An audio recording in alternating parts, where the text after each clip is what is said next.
Welcome everyone to the webinar on serious case review quality markers and how we use them. I'm Sheila Fish, I'm a Senior Research Analyst at Sky and Head of Learning Together, and I'm going to be doing this webinar today with Fiona Johnson. And I'm an independent consultant social worker professionally, make my living in serious case reviews. And we have to admit that this is both our first times doing a webinar, so we're hoping everything's going to go smoothly. Before we get on to the substance of the actual webinar itself, there are a few housekeeping things that we need to go through. We've scheduled the webinar for 1 hour. We've got to start with a presentation and input from Fiona and myself. That'll be about 20 minutes long. So we've got then 30 minutes to 40 minutes for a discussion. You can hear us, we're hoping. Clearly, we can't hear you. So how that discussion works is using your typing in questions to us. If you look on the screen in front of you, you'll see us on the big screen. On your right, there are two different boxes. On the box above, you can see all the participants who have signed in for the webinar, and underneath is what we call the chat box.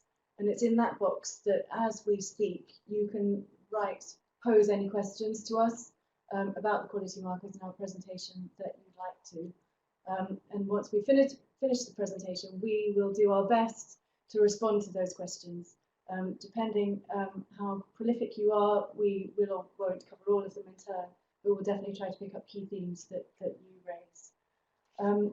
Once we've done that, I should say, we hope that you'll think it's a good thing that when we get into the presentation, our faces will disappear from your screens.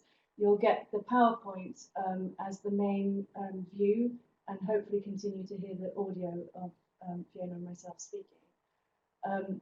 When we come on to the discussion after the presentation, you'll see that chat box as the main image on your screen. And again, you'll hear us hopefully in the background. And then we will reappear magically at the end of the session to say farewell and to prove that we really do still exist here. And at that point on the screen, there'll be a PDF of the PowerPoint that you'll be able to download. Is that all the housekeeping I needed to do? I think that's all covered. Wonderful. So I hope that things are all working your end, and no doubt if things aren't, you can send us a little comments in the chat box. Right. I'm going to change the view, so you should now, after this, be seeing the PowerPoints that we'll speak to coming onto your screen. And you. Wonderful. So we're going to talk in this session about the serious case review quality markers that we've developed as part of the Liq Project and how we think they might be used. The Liq Project stands for the Learning into Practice Project. It's been a 12-month project funded by the DfE's Innovation Fund and run by Sky and NSPCC in collaboration. The quality markers and what they are, they're one of two strands of work. We're just being asked if we can get to the microphone or turn it up any louder. Okay. Is that any better? Is that any better, Sarah Jane? Excuse me, everyone. We're just yes, that's better. So good. I am louder. So just to recap, the quality markers are a stream of work that we've conducted as part of a broader project that has seen Sky and NSPCC working together, funded by the DfE through their innovation programme. The overall project is called the Liq Project, Serious Case Reviews Learning into Practice. What the quality markers have been is one of the streams of work that we've done to try and address the need to improve the quality of individual serious case reviews. There's been another stream of work that's been targeted at developing new ways that we might improve how serious case reviews are used beyond the area where a review has originated. But the quality markers are very much targeted, focused on the question about how do we improve the quality of individual serious case reviews.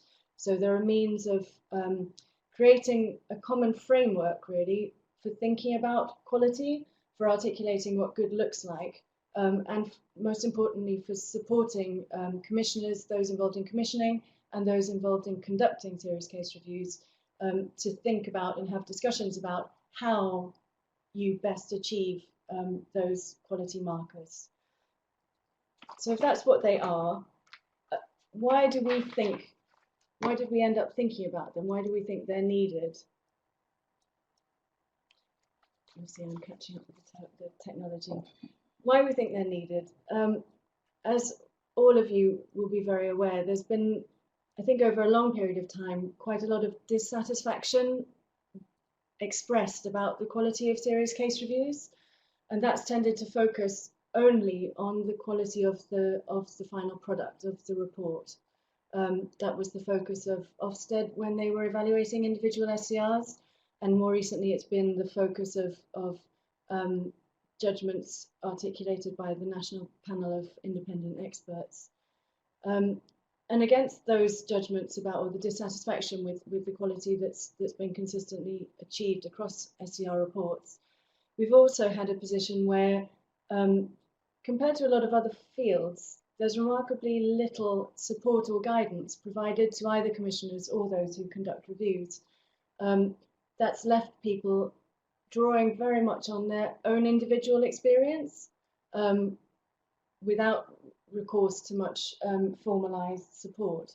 And that's meant that across different commissioners and reviewers doing reviews, there's a huge amount of variation.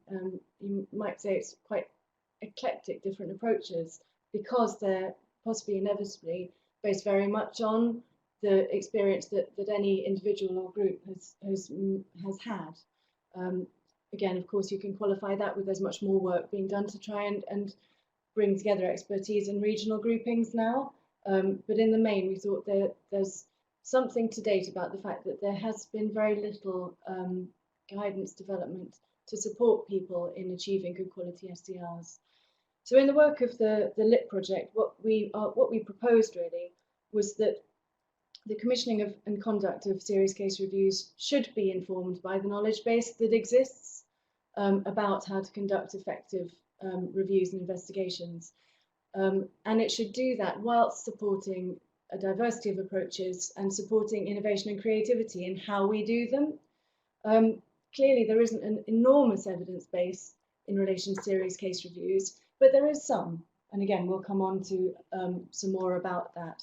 There is some about effective approaches to investigation and review that crosses a number of domains of high-risk activity, and we've got a wealth of experience. I think internationally, England has got the longest history of doing SCRs, so we do have a wealth of experience to draw on when we think about the knowledge base that exists. And our proposal was that anything like quality markers shouldn't be focused on just the report, as has previously been the focus, but that there's a good logic for why any thinking about quality and what good looks like should apply to the whole serious case review process, not just the final report. Most obviously because lots of features of the final report are determined by the process. So if you don't address what quality looks like in the earlier parts of the process, and only identify them later on in the report, it's going to be too late to rectify most of them.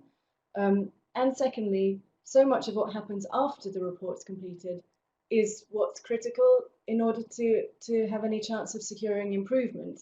So again, if you only focus on quality in the report, you don't get to think about what does quality look like in terms of responding to the findings of a report and getting change in the areas that the report has indicated. So that's really why our starting point with the Liq work, about why we thought we needed serious case review quality markers to address the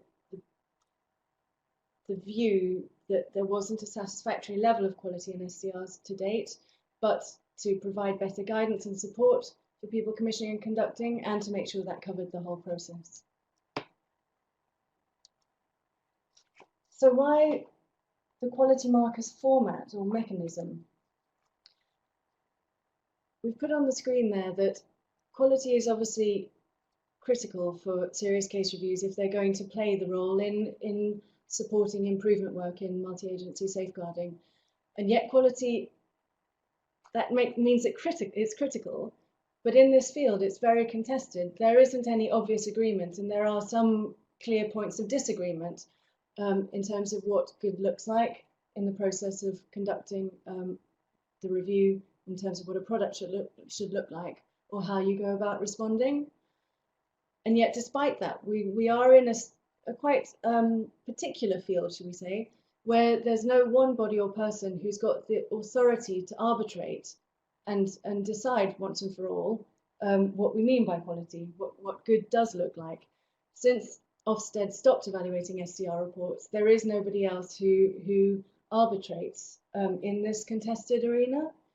Of course, we have our legal framework and we have the statutory guidance in working together, but when we think about it, the principles included in working together since 2013 and now in working together 2015 are very high-level principles in a lot of ways, and that makes them open to a variety of interpretations. And we see that the result of that is that we get very different types of outputs. The reports currently look very different and contain very different substance, and the outcomes are very different in terms of their quality and the learning that results. The guidance in itself doesn't determine at a detailed enough level to create that consistency of quality. And yet, probably most critically, against that background, the option that other sectors thinking about reviews and investigations, the approach that other sectors take isn't open to us in the field of serious case reviews. As part of the Liq work, we did a small scoping of the approach to improving quality of investigations and reviews that are taken in other high-risk fields.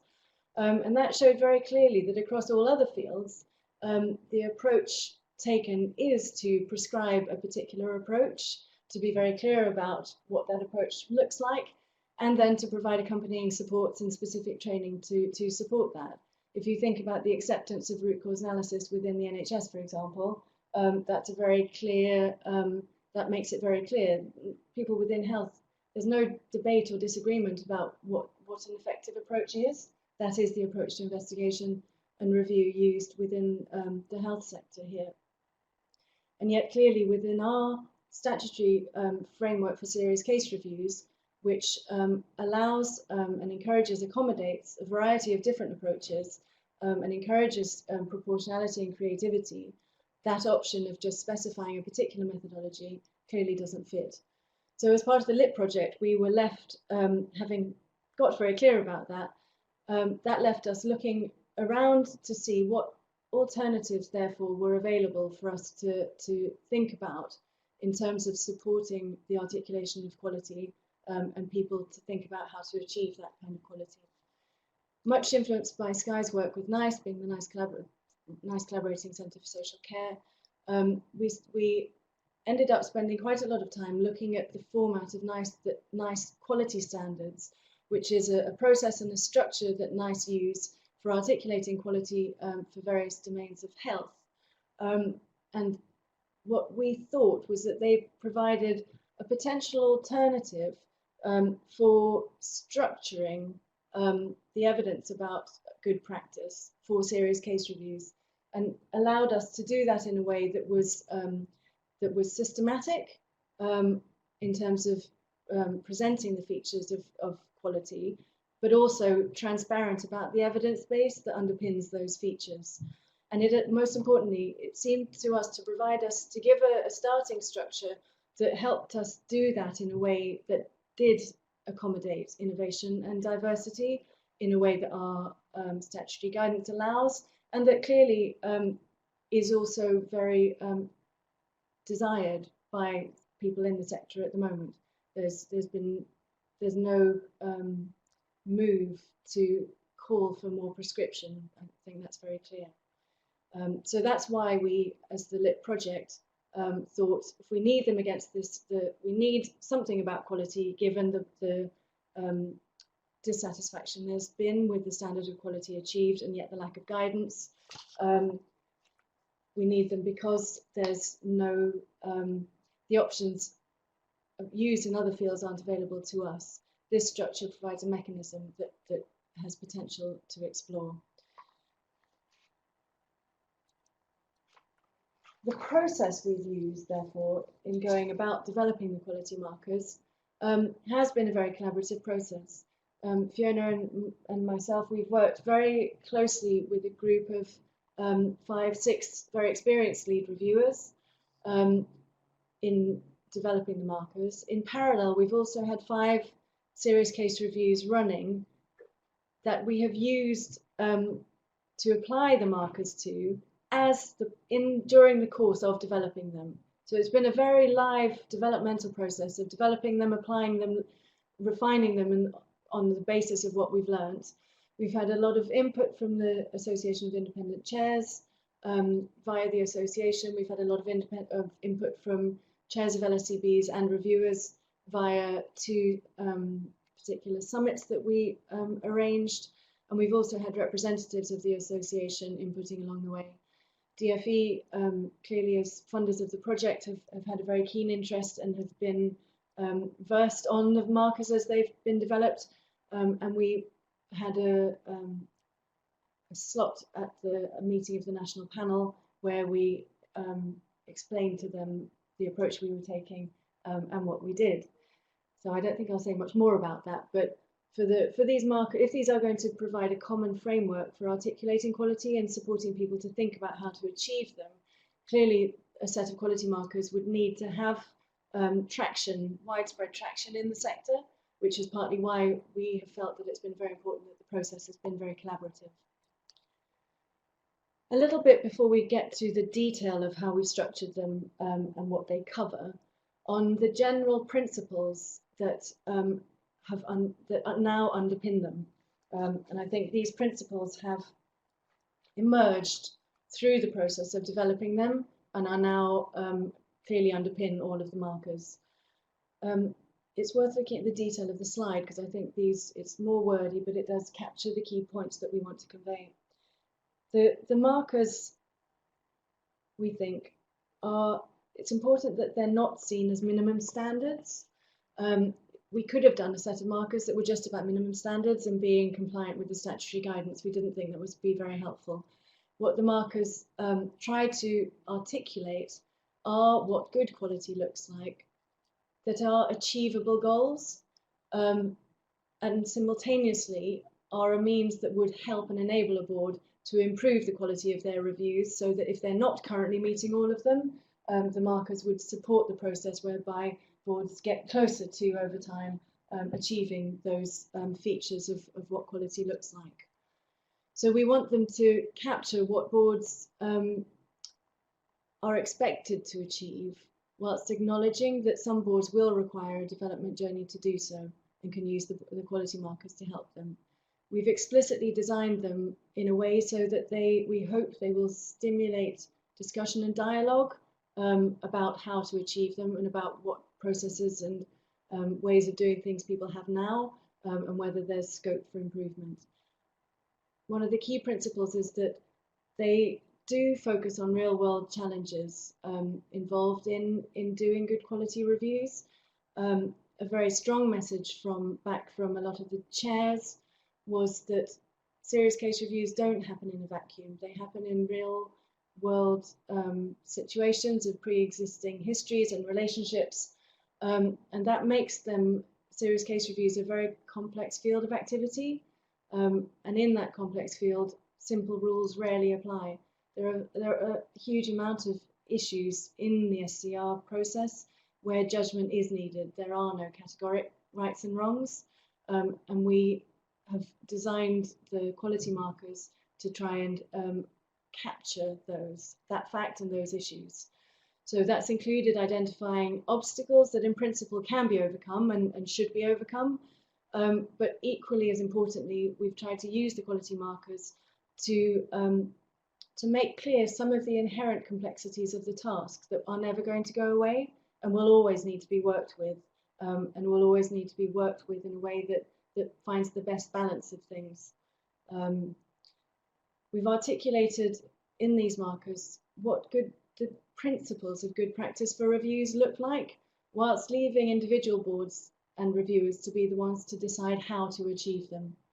And that means, as we'll go on to say again later, that they're not meant to be a handbook of how to do reviews, and they're not meant to be a checklist of compliance with good practice. They articulate good practice principles, including some of the real life tensions and contradictions that exist in trying to achieve good quality, and ask questions to help boards think about how do you want to achieve these locally in a way, and in that way, it's a key principle of the markers that they do support variety, innovation and proportionality in approaches to case reviews and accommodate a range of models and approaches. The quality markers don't assume any particular model or approach. They can incorporate a wide variety of them. So that's a bit of a rattle through, but I hope that gives you some of the background of why we thought they were needed and why we thought the format, the structure of quality markers was useful, and some of the key principles for underpinning them. Fiona's going to give you a bit more detail about the markers themselves, what they cover and how they're structured. Okay, well, starting with what they cover, and Sheila's already said, we were very clear that we didn't want the markers purely to focus on the report, which is what in the past has been the main focus of review and evaluation, but felt that they needed to look at the whole process of a serious case review. And what you've got now on the screen is a way of describing what that process is. And we've broken it down into 3 separate sections. This isn't a linear process because some of the things listed there will apply to all sections, but equally there is a process when you're setting up and running and managing a review of things having to be done in turn at certain times. And so what we're trying to do is just actually put that up visually. So the first 5 markers that we're referring to are largely about setting up the review, and they are mainly issues that relate to board processes and are sort of internal rather than involving the lead reviewer particularly. So they relate to the referral in, the discussion about whether there should be a serious case review or not, the decision making about that, and following from that, actually who you need to tell once you've made your decision, so that's board members but also the family, and ensuring that you've got clarity of purpose about what you want the review to be about, what you want to learn, because I think we're very clear that serious case reviews are about learning, but there are different aspects of learning you might want to focus on depending on the review. The next section is all about running the review, and these definitely include areas that may have to be considered at the very beginning, which is why we were very clear it's not a process map, and there are lots of things, particularly in this section, that you might want to look at very early on. But they are the mechanics of running a review day to day. So it starts with the commissioning and finding a lead reviewer to run your review, and following that talks about governance and managing the review, thinking about any other processes that are running alongside that you need to be aware of, such as criminal case procedure or civil care proceedings. Then really focusing on how you assemble your information. So getting the facts and the details from practitioners, from the family, and having got those facts, how you analyse them to enable you to have the findings that go into the final report.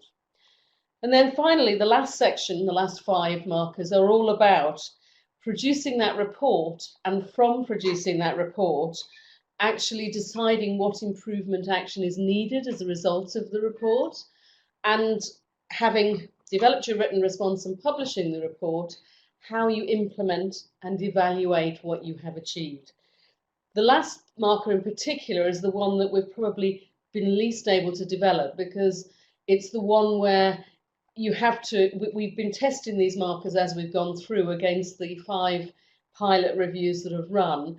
And as all of you will know from running a review, it takes longer than a year, which is as long as we've had, to be able to start a review, complete it, actually have your published report with an action plan, and then evaluate the action. So we haven't yet got to the stage of being able to test out whether that marker works in practice in the same way that we have looked at some of the others.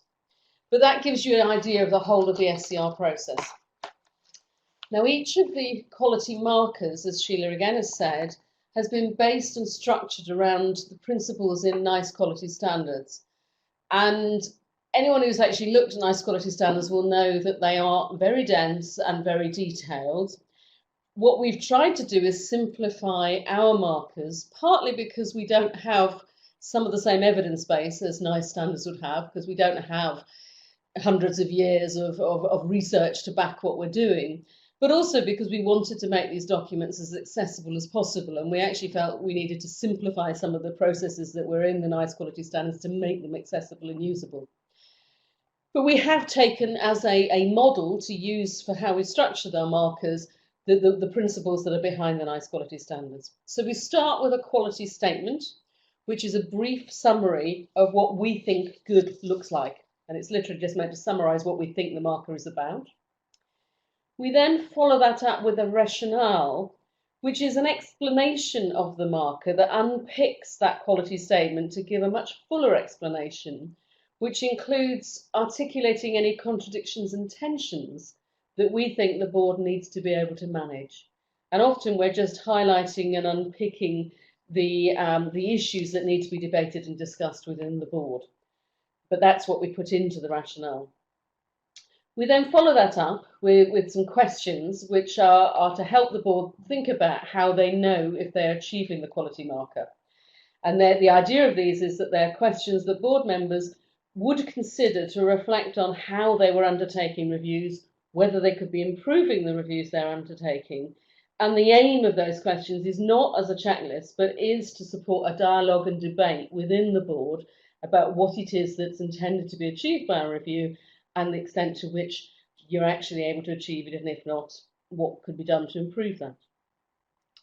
We then look at knowledge base, and what we include there is established knowledge about investigation and review, practice experience, and ethical principles. Basically, this is predominantly based on what we think are established principles of effective reviews and investigations that have been looked at both within serious case reviews, but also within general safety management. And we think those are, in some cases, written down, largely not within the serious case review world, but often are actually known and understood within the serious case review world. And that's why it's quite important we do write them down now. We also think that ethical considerations are quite important and should underpin what we do, and that's why we've included them. What we've also identified is where there is no strong basis for recommendations or requirements about the conduct of serious case reviews, because we actually think that is a potential research agenda that needs to be explored more fully. And so we've included that within our knowledge base. We then have equality and diversity. And what we've tried to do here is to actually focus on any specific equality and diversity issues that are important to consider, rather than making it a standardised general statement about equality and diversity. So we've really focused on when there are particular areas where we think it's very important that it's focused on. We then actually include links to statutory guidance and inspection criteria, and within that identify what the relevant regulations and guidance and minimum standards are. It is clear that actually we don't have as much in this area as might be in other fields. And that's one of the reasons why we felt it was very important to explore and separate out the knowledge base, which isn't necessarily a national minimum standard, from what is the legal minimum standards. And that's why these quality markers are how you can, there's something to be working towards as good practice. They are good practice rather than just looking at a tick box of a minimum standard. Finally, we include some thoughts about what we think are common obstacles to achieving the markers, and actually some ways in which you might address how to solve those common obstacles. And these are largely things that have been identified by the lead reviewers in the development of the quality markers, but also are things that have come up through the pilots of using the markers to examine the pilot SCRs that have been happening during the Liq Project work. So they're things that are based in the real world of problems that people have had and how they've been addressed. So how do we think they'll help? Well, we think there's three things that they are intended to do and one thing that they're definitely not. So they are definitely intended to stimulate dialogue and discussion within the board, and that could be within your serious case review sub-panel, but could be within the wider, broader board membership. They're definitely there to support the viewers, board members and managers making informed decisions about how you want the review to be operating and working. And they're definitely intended to enable transparent decision making within a board so that it's clear to everybody why things are being done the way they're being done. What we're equally clear is that they are not a handbook. They're not they're not a handbook that will tell you exactly how you run a review. They may raise the questions about things that you need to think about when you're running a review, but they're definitely not going to tell you exactly what to do. And they're particularly not a set of tick box standards about what a review should look like, because they include the tensions about when things can and can't work, and really some of that is judgment call. You have to make the decisions. All we're doing is highlighting the issues. So how we think they might be used? We think in the current world, they could be used as a tool for LSCBs when they commission, manage and quality assure serious case reviews and other learning reviews. We also think they are a useful tool for new lead reviewers to help them be clear about what expectations boards might have of them as a reviewer. And we think they could be an aid memoir for experienced lead reviewers just to think about how they're doing the review work. Even when we've been doing it for years, it's quite easy to get stale and to assume you know exactly what you're doing and not necessarily think about some of the things you need to think about. In terms of the future landscape, well, we're hopeful that they could be a tool that will be used by the new central body that will be commissioning, managing and quality assuring serious case reviews. And we've definitely been promoting that as an idea with the DFE. I'm talking to Alan Wood in terms of what he's making his recommendations. But we also think they could continue to be a tool that was used by whatever local bodies there are that will be, in my view, still commissioning some form of reviews locally, and that the learning you get from them now as an LSCB can be transmitted and continued in the new world. And in terms of particularly how we think they could be used, we can see at least 4 points at which we think boards could use and develop them. We think that they could be used at the very beginning, when they could be considered within the board as a whole, as a full set of markers, thinking about what it is that you're wanting to commission when you're starting a serious case review of, and actually helping the board have a greater clarity and transparency about what it is that's being commissioned. But they could also be used at the beginning, and again, probably looking at a full set of markers by the people who were given the task of actually sort of initiating the review process, of commissioning a lead reviewer to lead the review. And in that way, they could be used to support the practical planning and preparation. Not a handbook, but would have some very interesting and useful questions, we think, that could help you in planning and thinking about how you've got to do that piece of work. We also think that individual markers from within the full set could be used over a process of a review to actually manage and quality assure whether the review is on target, whether it's meeting and matching the quality standard you'd want for a review, and just raising some questions about, are you doing the right things at the right time, and talking through with the lead reviewer and the members of the serious case review panel, whoever that might be, to think about where the review was going and the extent to which it was actually meeting the targets that you'd set at the beginning when you commissioned the process.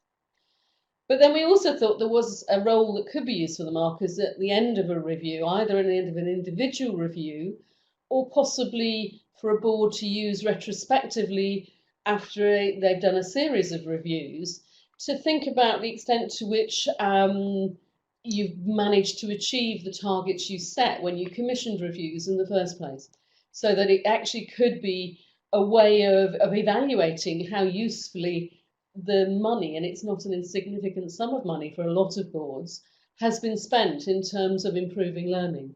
And I think that is something that probably we as boards have not been wonderfully good at doing, in terms of actually thinking about whether the money that's spent is achieving the task. And that's probably one of the criticisms of the serious case review process. So what there will be as of, I think the 11th of April is kick-off date for absolutely finalised. You will have this series of things that are sort of listed up there. There will be the set of markers as a PDF. There will be web pages. There's going to be an app where you can access them electronically. You'll also be able to see both our internal evaluation report and an independent evaluation report, which will be about the quality markers, but also about the Liq Project as a whole. However, that's the point at which we stop talking. And over to you in terms of any questions people may have, any comments, and any thoughts about how well these could be used, or anything you think that you'd like to know more about. Indeed, and we hope we got it. We hope you got as part of the pre-reading, not the full set of quality markers quite yet, but the introduction to them that shows the overview, the overview of all of the markers, giving the quality statements, and then one sample of the full quality marker, which was for the report. So yes, that's enough of our input. Any questions or queries that's raised for you?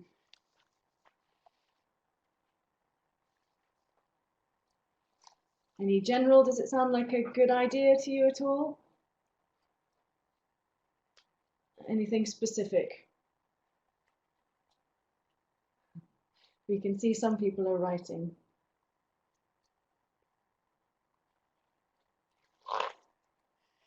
Oh, a few people getting typing now. The pre-reading should have been sent out to you prior to you logging on. It came with your log-on instructions, I think. And Sarah Jane, in terms of the pilot SCRs, they were all children's SCRs because this was work that was being done within the context of the DFE. So there weren't any adults reviews being looked at. But in the course of developing them, we have had discussions about the fact that they wouldn't take much adapting, we don't think, to be very relevant and helpful to safeguarding adult reviews as well. But yeah, as a commission from the Department for Education, they have been children so far. Brian Lawson there saying I think it's really helpful to broaden the focus of quality across the whole process.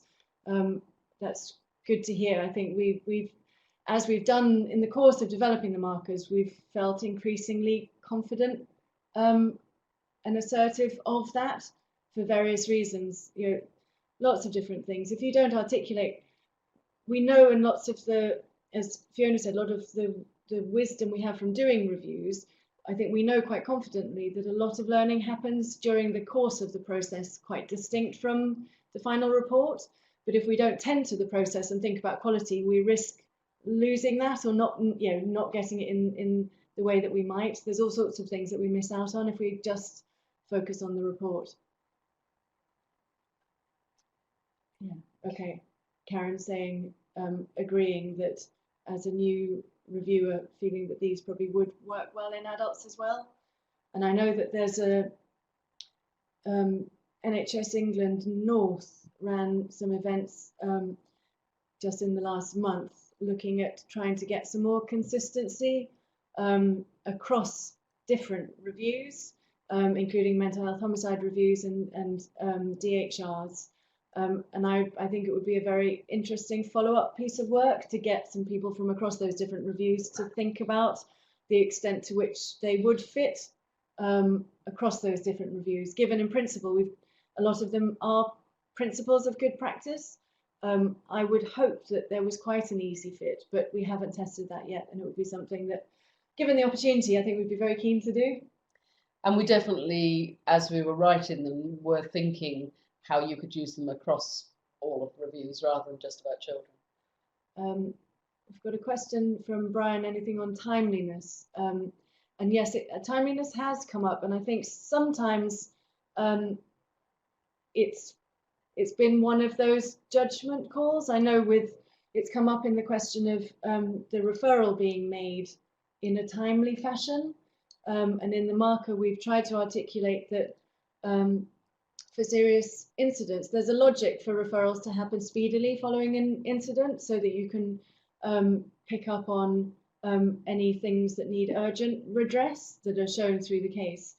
But if you're also trying to select reviews or make decisions about holding an SCR, not only triggered on the basis of the case itself, but also informed by your learning and improvement framework of what you know already and where you don't know enough, then there can be a logic where later is also timely.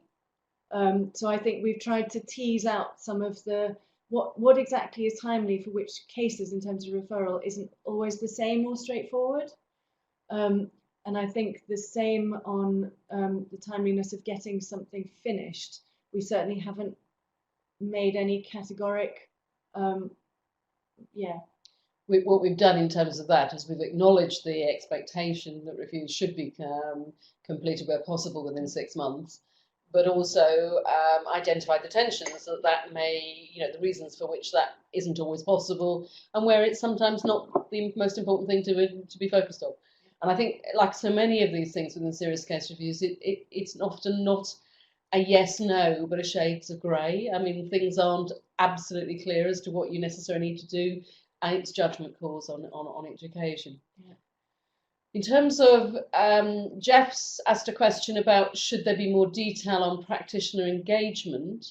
There is a whole marker on how to work with practitioners, because we do acknowledge this is something that is presenting an increasing challenge within the new review methodologies.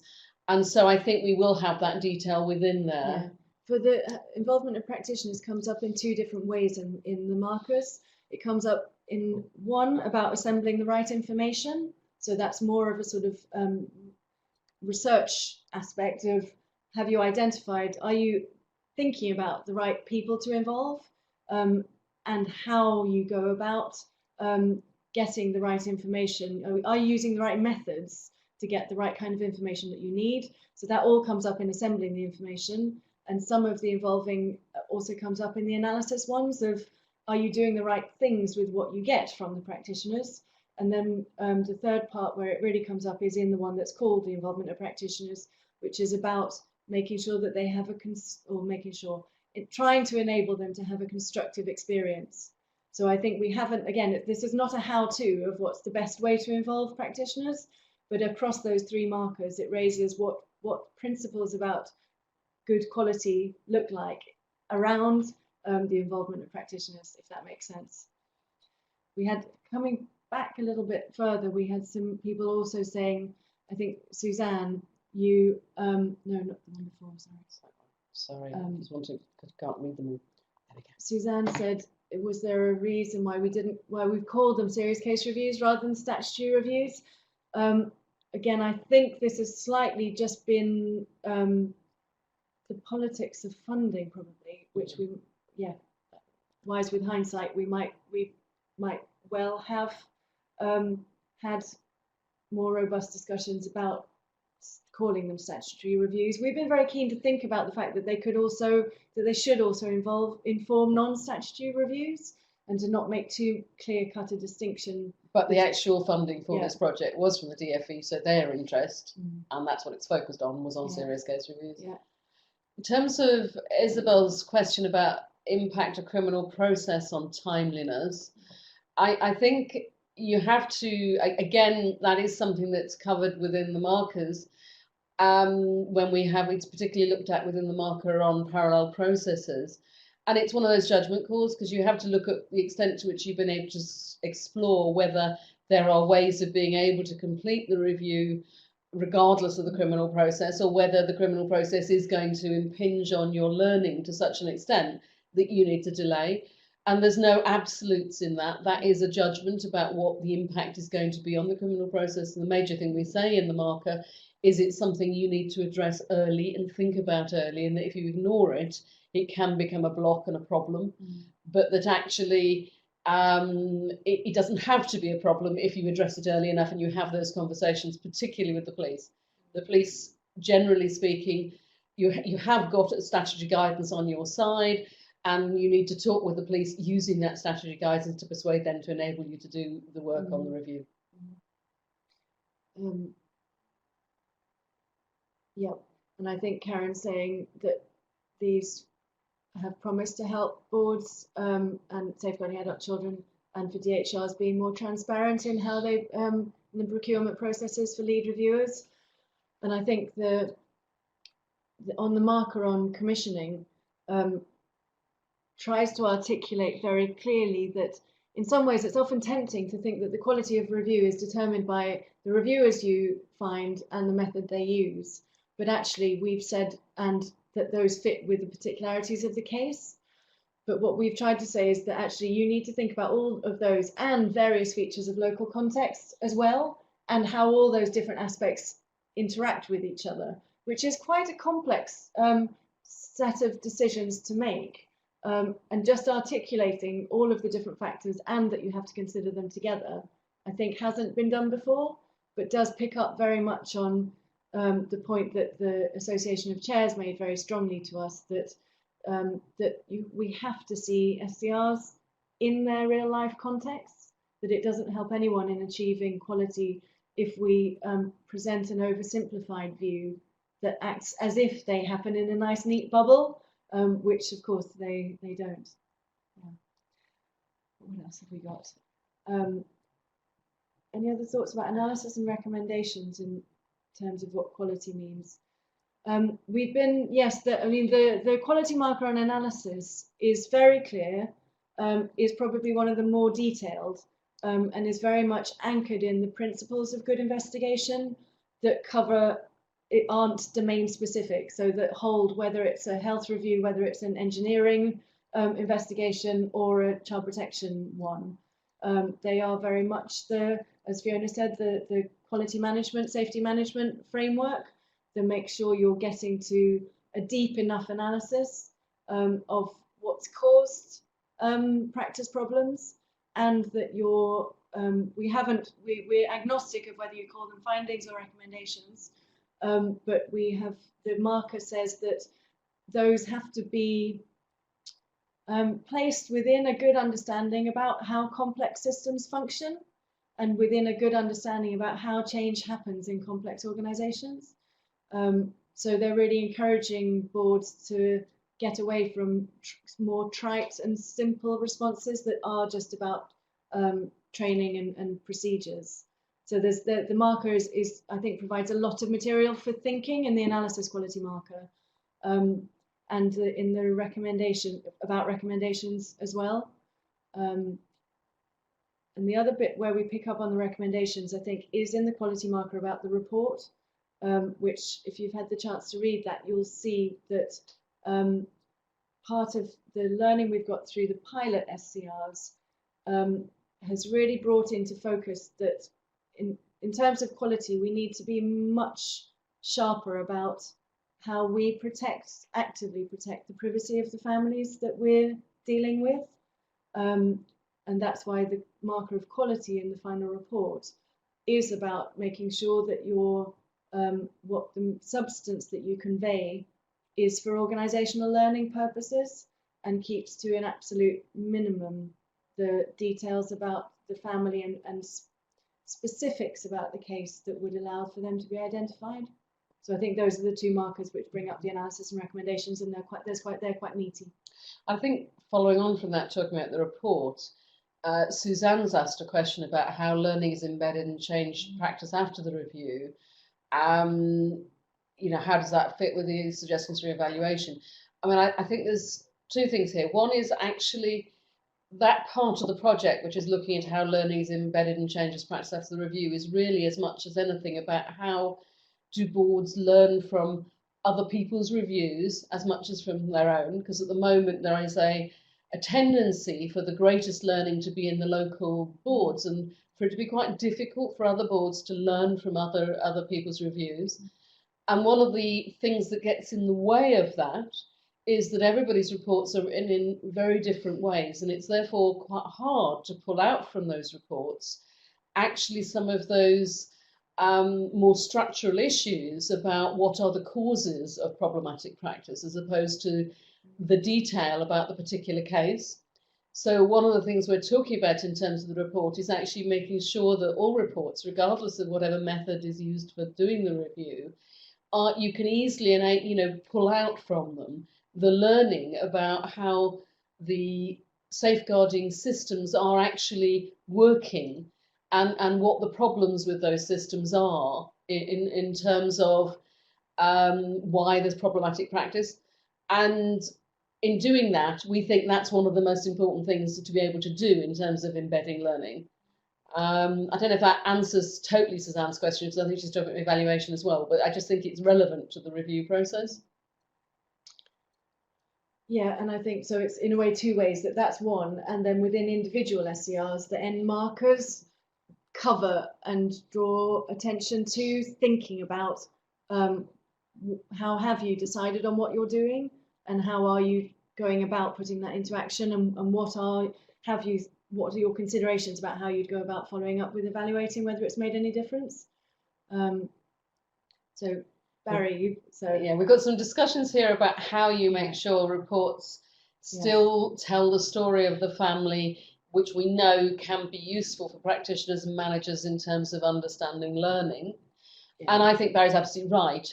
It is perfectly possible to have a narrative that's used locally for training but isn't published. And the issue for us is about what gets put into the public domain effectively sits on webs for 20, 30 years and may well relate to surviving siblings and family members who are as much the victim as they are perpetrators, and for whom it's not really right or fair that their personal details are being seen and viewed by everybody. And in a way, what Isabel's saying is that it is difficult because politically there has been a pressure to provide a lot of information about families. And I guess that's where we're saying that these quality markers are as much based in the ethics as they are in political whim.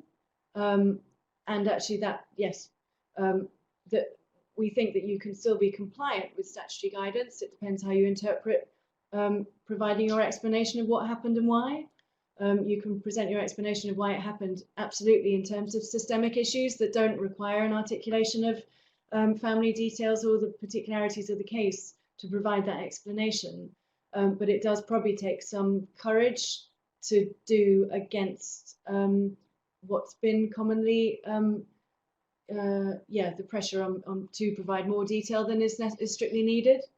And all the more reason given that a lot of the political process is localised to getting some nationally agreed standards. And I mean, at this stage, particularly in the light of changes in the structures, the DFE aren't going to endorse these standards. But I, for one, would like to see us hopefully trying to push towards some sort of nationally agreed standards or markers that then enable boards or whoever is going to be commissioning reviews to be able to respond to those criticisms, which are often politically driven and are not actually about learning in the national or local sense. At some of the summits we ran, there was a very clear message from board managers and chairs that these quality markers, with the promise of the centralisation of serious case reviews, that the quality markers could be a good way of local areas holding whatever national body does this central commissioning, holding them to account for how they conduct the review, because clearly there'll be it creates a new tension having a central body commissioning reviews rather than a local commissioner, and there would need to be some common ground, and something like quality markers has the promise of providing that. Isabel's asked a question about what the role of supervision is with lead reviewers. We actually quite strongly think that lead reviewers should be supervised, and that most professional tasks that are done within the world, whether it's the law or medicine or social work, people are supervised in that work. And it is strange that we have something that's as important as a serious case review and isn't supervised. So yes, we are saying that we think a quality marker is that lead reviewers should be accessing some form of supervision from somewhere. We're not predicating what that is, and I think different people actually at the moment do get different supervision from different places. We can see that Barry's typing something in, Isabel, again. We are in the last 5 minutes. So if people have questions, do ask them. Yes, Barry's just said if reviews are published by central government rather than boards, it might be easier to say more about the family without local press and public realising who they are. It's true, and yet the more we've thought about this, Barry, the more we just think that given how much other information is often available, whether it's reports from court proceedings or whatever, and how accessible it is via the web, you can never, it's very hard to risk assess what the information you do give will be able to, where it will lead for someone who wants to find out who the family are. I just think it's very tricky, and yeah, I agree with you that there's that potential, but I still think it's a very tricky area, and I think this process has just left us feeling like we've been very perfunctory in our approach to it so far, and we really need to take more seriously families' rights to privacy in this domain. Supervision, the question about is supervision a quality marker? Not on its own. It's included really as part of analysis, and it's really about the extent to which lead reviewers are given the right support in undertaking the analysis. And yes, it could be. I mean, Isabel's asked a question about could it be peer supervision? I think it could be. I think it's more about saying that to leave this sort of quite challenging work to an individual without any support is not right. So, Jeff, sorry if we've confused. The equality and diversity isn't a marker. It's an factor across all of the markers, as you said. It is integral to all aspects of the serious case review. So in the quality markers, we have just highlighted where there are particular equality and diversity issues in relation to the marker, rather than being more tokenistic about it across all aspects. But I think we agree with you that it's integral, and therefore is a feature of all markers, and we highlight where it's a particular feature in the actual marker themselves. Sorry if that was confusing.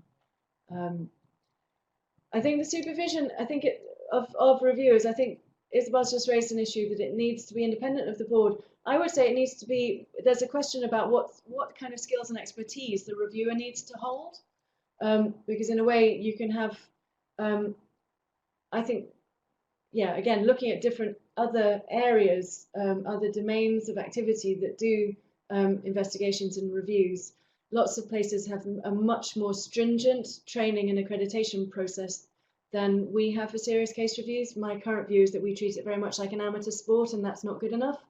But I would say then as in any other field, your supervisor should be more trained and more experienced than the people who are being supervised. So I think even the question of who does supervision, how it would happen, raises a whole raft of other questions around this field and how we make sure that there's adequate expertise being drawn on in all aspects of the work. Last couple of minutes, we can see Karen's doing a last typing, and then we probably need to wrap up after that one. As a new reviewer, yeah. Yes, I'd agree. I agree. Right, we're going to come on to the end slide where I think that you get to see our pretty faces again. There we are. So let's start sharing. Right. There we go. With this slide, we hope that you can both see both of us. Hello. Hello. And in the bottom right-hand corner, see a link where you can download a PDF of the slides if you think that'll be useful. Otherwise, I think on those slides, both of our email addresses are there. If you have any other questions or queries, we're happy to receive those and get back to you. I can't remember the exact details of this, but if you would like definitely to be informed about when the final products are available online, again, if you send an email to the organizer just to confirm that, then we'll make sure you're on the list to be informed when all the Liq products are finally completed and on the website. Otherwise, thank you for being kind for our first webinar. Thank you for contributing Thanks so for well. contributing, and we hope that's been helpful. Bye. Farewell.